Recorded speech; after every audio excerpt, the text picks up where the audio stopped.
To do with infrastructure. In the studio with me is William Mwanza, who is from the Trade Law Centre, TRALAC. William, thanks very much for popping in. I'm sorry about the traffic. It's all to do with the Jazz Festival, you see. I've got this great big wad of projects here, and some impressive ones, some small ones, some big ones, everything from energy to meteorology, but it's all about infrastructure. If you had to take one sector that you could say, right, I'm getting rid of everything, but we have to concentrate on one sector, what would it be? Transport, energy, what? I would say transport. I think that's the main one. Looking at the transport infrastructure in Africa, I think that's the most binding constraint to production networks and also trade networks across the region. So looking at not only just looking at things like ports, but then going into rail, road, even air, because if you're looking at tourism, it all comes down into all these factors coming in together. So I would really say transport infrastructure, putting in the hard infrastructure, but also the soft infrastructure that goes with it, especially when you're looking at customs and border procedures and all those elements that actually support the hard infrastructure that's in place and actually allow that the service that comes from the infrastructure itself actually flows and feeds into trade. Just before Gugu asks this question, I mean, when you take a simple example of transport infrastructure, you take the Gau train, and people think, well, it's nice, you can go to the airport now for 110 Rand. But all the things that spring up around Gau train, that boosts the economy, which are unintended consequences. Gugu. Just on that development of the Gau train, clearly it does help quite a few within Gauteng, but let's talk about sub-Saharan Africa as a whole, William, and if you can give us insights on that. Clearly the key issue here is that infrastructure projects have a long lead time, and are we seeing the cooperation coming through from the other SADC nations in order to boost, let's start off with the transport element of infrastructure firstly amongst this region?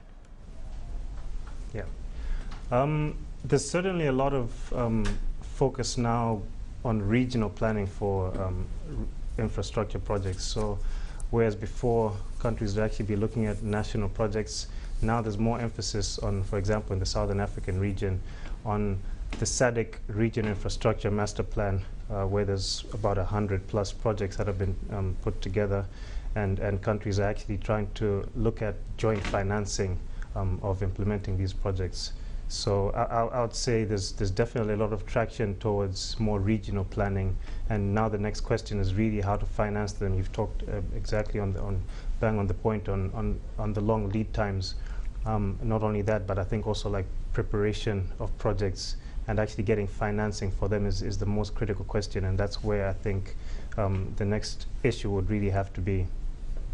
Well, I would have thought people would be queuing up. I mean, Africa's such a great story. I mean, we do a story on Africa and with a foreign visitor practically every day on CNBC Africa, and then so enthusiastic about it. They come to Cape Town and they like it. They go to Joburg and it's vibrant, etc. So I would have thought that the international financiers, the international trade financing banks would be knocking on our door. Is that not the case? It's actually been happening recently now. I think there's a lot of focus now on Africa as the next growth pole in the global economy, and so there's a lot of interest in terms of investment that comes into Africa, but I think the constraint really is there. The infrastructure is not in place for investment to actually thrive, and so multilateral institutions are actually coming together now. There's been a renewed focus on how to tackle the global economic challenges that are being encountered, and now the focus is actually on infrastructure, and on infrastructure not only globally but in developing countries such as Africa. So there's the Global Infrastructure Initiative, which was just implemented in October by the World Bank. Yes. And it's actually not only the World Bank but the IMF and all the global multilateral development institutions coming together and saying, okay, I think the next way that we can actually implement to face the global economic challenges is to invest in infrastructure. So the interest very much is there, and then now it's really just for African governments to actually just take advantage of this focus that's now there. I saw an article on one of the business websites this morning. Actually, it said the way to double the world's 8 trillion GDP economy is to get rid of borders. And there was a picture of a passport. It's to tear up your passports, allow free movement of labour, free movement of people, etc. When you come to Africa, that's very difficult. You'll drive for 6 hours, and then there'll be a border point. The thing I'm leading to here is, if that were to happen, then the infrastructure projects we're talking about, this great big watch here, would have to become pan-African. In other words, going from one country to the next. It's all very well having a road here and then a border. There would have to be a grander scheme, I would have thought, eventually. Definitely there has to be, if we're looking at continental integration, which is now, I think, taking center stage this year, there's definitely going to be need for focus, I think, on a grander scale. But it would still have to be taken, I think, region by region. And I've given the example of the Southern African Development Community, but this regional planning is also happening, for example, in COMESA, the Common Market for Eastern and Southern Africa. It's happening in the Eastern African Community, in the EAC. And all these regional plans, I think, would have to be synchronized and brought into one.